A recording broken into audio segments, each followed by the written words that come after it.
you guys because I always get down to business and I don't get a chance to greet you. So let me see who's in here.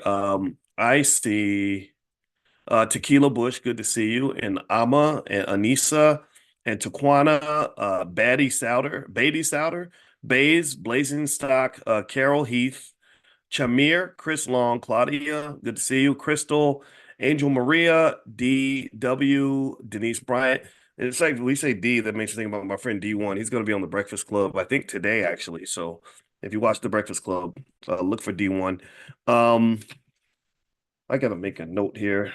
If I don't write down something right when I think about it, I'll forget, and then it'll pop back in my head like 2 years later. So, all right, give me 1 second here. Uh,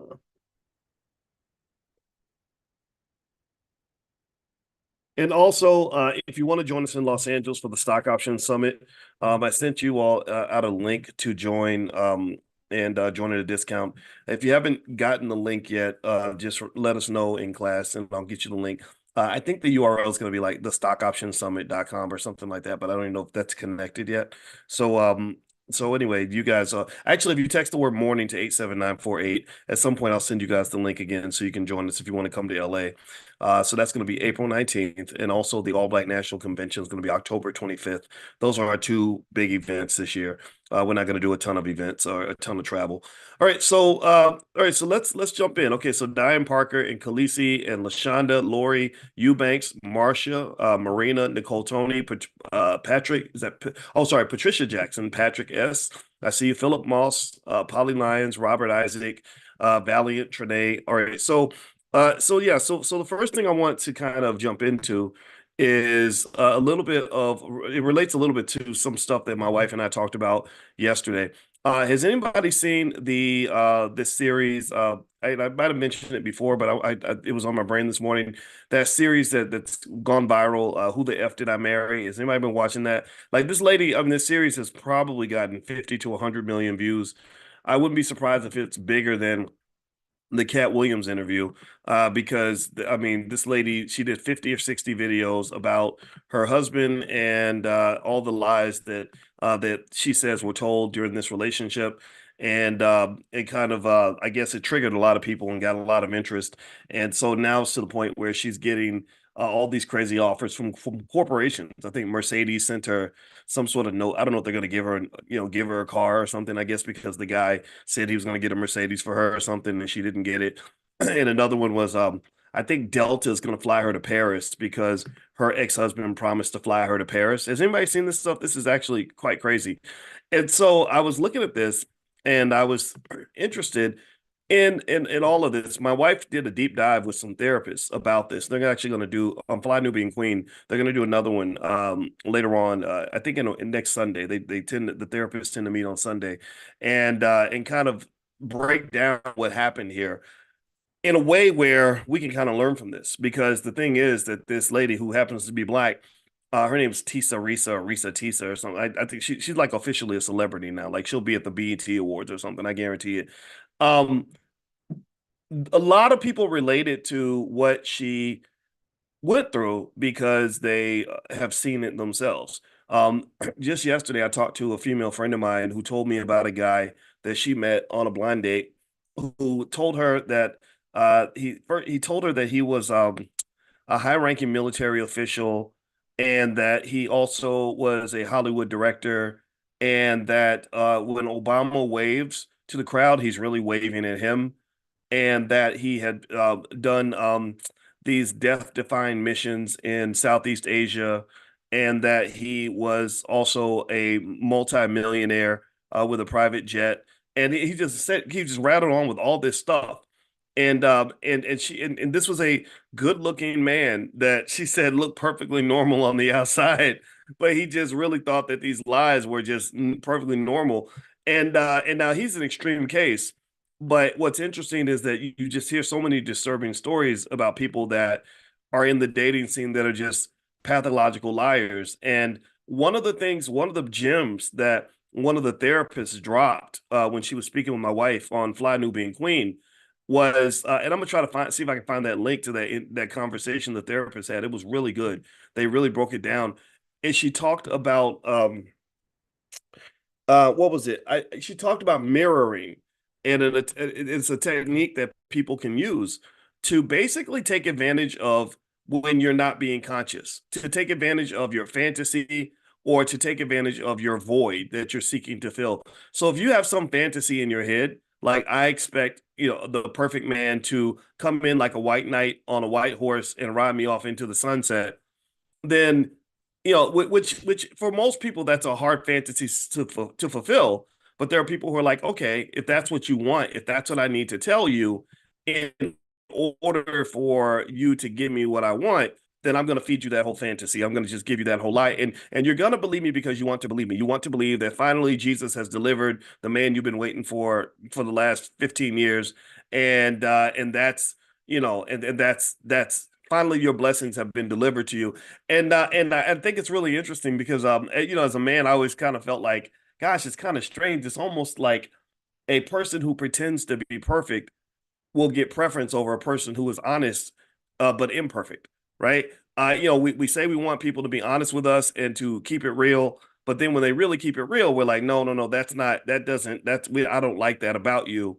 Um, so the perfect person, it doesn't, there are people that can pretend to be perfect for quite a while. I had a relative who did that. He would feed into women's fantasies. He was a tall, good-looking man, so he would feed into whatever fantasy the woman had, whatever fairy tale you believed in. He knew exactly how to give it to you, and he would pretend for about 6 or 7 months. And after 6 or 7 months, that's about the amount of time it takes for him to get you pregnant, maybe marry you, get access to your bank accounts or whatever. And then by the time his cover was blown, he would just go somewhere else. And so the same way men get taken advantage of financially due to our lack of consciousness. Like if a pretty lady comes along, and you know how we are as men. If a pretty lady comes along, and you learn to trust the big butt and the smile, which you really shouldn't, but a pretty girl comes along, says the right things, we let our guard down. And I think the same thing can happen with women as well. They say that what they say that men fall in love with what we see, women fall in love with what they hear. And so anyway, I'm putting that link in the chat if you want to go see what the therapists have to say about it. I personally think all Black people should connect to some therapist on some level, even if you're just listening to a therapist podcast, because the reality is that half of us are crazy. The truth is that there are so many things that we go through in this country that are not normal. There are things that trauma we experience. Like let me give you an example. How many of you have a friend who got murdered before you were like 20 years old? And give me a guess if you, or let's say 25. Let's stretch the age a little bit. 25 is when your brain is fully developed. How many of you have a friend who got killed before 25? Yes or no? Okay. How many of you have a friend that got like 20 or 30 years in prison while you were young? Yes or no? How many of you endured some type of abuse? Physical abuse, verbal, psychological abuse, sexual abuse, abuse. Okay, yes or no? How many of you went through poverty? Just like, bologna sandwiches with no bologna, that kind of thing. Yes or no? Um, and I can keep going down the list, right? And the reality is that, or here's another one. Here's another one. How many of you grew up without your biological father in the house? How many of you get yes or no? Give me a yes if you grew up and daddy was not there. Maybe another daddy was there, but it wasn't daddy. It wasn't the daddy that was supposed to be there. Well, I think that all these little things that we just think come with being Black are really these micro traumas that we go through that create these voids in our soul. They create these voids. I think even thinking seriously about the fact that 76% of all Black girls don't have their father in their house waking them up every morning, taking them to school. I think that's a problem. And people that say, well, no, that's not a big deal. I say, well, what if 76% of all boys didn't have their mother? Do you think that would be a problem? What do y'all think? Give me a yes or no. Consciousness exercise. I promise I'm gonna link it back to economics. So consciousness exercise. If 76% of all boys just, only saw their mamas once every 2 or 3 weeks. Let's say the mama's off living her best life, and you get, you go meet mama at the local McDonald's, or maybe, you get to spend a couple of days with her out of the month. Because people will do that. People will say, well, no, he's a great dad. He sees his kids every 2 weeks. And I get that, right? No problem. I'm not judging. But what if you saw your mama once every 2 weeks? Hey, you don't think that would disrupt you a little bit? You don't think that would create a void? And so here's what I theorize. My wife is the real therapist in the house. I'm just the guy who pretends to be. But I do listen and I do learn and I do pay attention when the therapists are talking. My theory is that when you have these emotional voids, what it does is it lowers your vibrational frequency in terms of how you operate. You have these voids you're trying to fill. And when you're operating on that lower frequency, remember your consciousness is not at its highest heights. You're not close to self-actualization. You're not able to see the forest because you're stuck in the trees. You're on the lower rungs of Maslow's hierarchy. You have basic needs that haven't been fulfilled, just the need to be loved, right? Things like that. And what happens is that people on the lower rungs, psychologically and spiritually, get taken advantage of people that can kind of see from a higher perspective. That person that doesn't have that, like think about it like someone that's drunk. A drunk person is going to be vulnerable to people who are not drunk, who are observant. That's why if you go to most nightclubs, you'll see some guy that's running the club who's running around telling everybody, drink up, let's party, everybody. We got some Molly in the back, right? They're trying to get everybody to have as much fun as possible. But I bet you 9 times out of 10, that person does not drink. That person doesn't drink at all. I knew a guy who ran a club. He said, I didn't drink. He said, because I wanted to make sure, he said, but I want everybody else drinking. And I'll be in the back counting my money from all the drunk people that were giving me money all night. So what he was basically saying is that because he was not inebriated, his consciousness level was very high. His financial consciousness was high. He was watching the cash registers. Why? He said, I had to watch the bartenders. I had to watch everybody to make sure that my money was flowing. Well, I'm not going to be out there drinking because then you lose your consciousness. You lose your ability to discern what's actually happening. So effectively, I argue that those of us who have these voids or these areas of that just, are results of trauma that we experienced, it can kind of affect your consciousness a little bit and make you vulnerable to people who can exploit that, right? So I think that when I watched that, Who the F Did I Marry? I really hope that people aren't going to watch it and say, oh wow, that these black men, this is so terrible. Look at what these black men did, or this could have happened to just anybody, and all that. And the lady even says very clearly that this probably wouldn't have happened to even her if she wasn't so desperate. I think she admits that she was desperate. She admits that she was lonely. She admits that she had these voids that could be filled easily by a manipulative narcissist who can figure out what it is you want. And these narcissists they're not just men. Cardi B spoke extensively about how she took financial advantage of men whose vibrational frequency when it came to sexuality was very low. The pretty girl shows up, she's looking good, but you're not asking any more questions. You're not thinking about whether this woman has diseases, whether this woman's going to kill you, what this is going to do to the rest of your life, because you're dealing with a lower level need. Your consciousness is very low. You're operating on a low vibrational frequency. So Cardi, has a little more insight into what's going on. So she's going to manipulate you. So they would lure the men back to the hotel room, put a date rape drug in their drink, and then while the man was asleep, they would rob him. That's what Cardi said she would do. And she said it was very easy to get away with because when men see a pretty girl, we just kind of get stupid. So to me, in my view, I would say a person who wants to be successful, who wants to protect their resources, is going to observe these things. You're going to watch these things and think about it and say, gosh, how did they get trapped? How did they get tricked into that? And how do I avoid that kind of trick? The in fact, all throughout history, whenever there's a battle or a war, that's one of the ways the best Russian spies are prostitutes and stuff like that, right? That's what they do, right? So really, I would say that if you want to protect your resources, you're going to have to make sure you have consciousness and that you have enough consciousness to be aware of the voids that you have and the different ways that you could be taken advantage of or exploited by other people.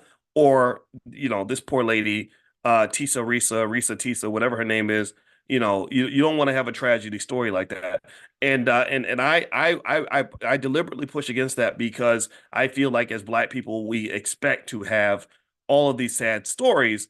And I'm a problem solver. I'm the person who says, how many sad stories do we have to hear before we start taking proactive action to avoid these sad stories? how bad do things have to be before we say no more? We're not doing this anymore. How many people have to die from drug overdoses before we say, drugs are bad? We're not messing with that. How many times do we have to hear a sad story about a relationship before we say, okay, let's really dissect how we approach relationships? How many broken families do we have to have before we say, okay, let's really buckle down on this fatherhood, motherhood thing, right? We need policy in our families and in our communities. Policy. Instead of waiting for the government to give us policy from above, I think that we have to create policies in our own lives and policies within our own families. So basic ideas might be like in the book, The 10 Commandments of Black Economic Power, which we're studying in this class, and I'm gonna pull the slides up in a second. I talked to you guys about policies that I think you should implement when it comes to creating your own value system within the family that's going to protect the resources of the family and make sure that the integrity maintains itself.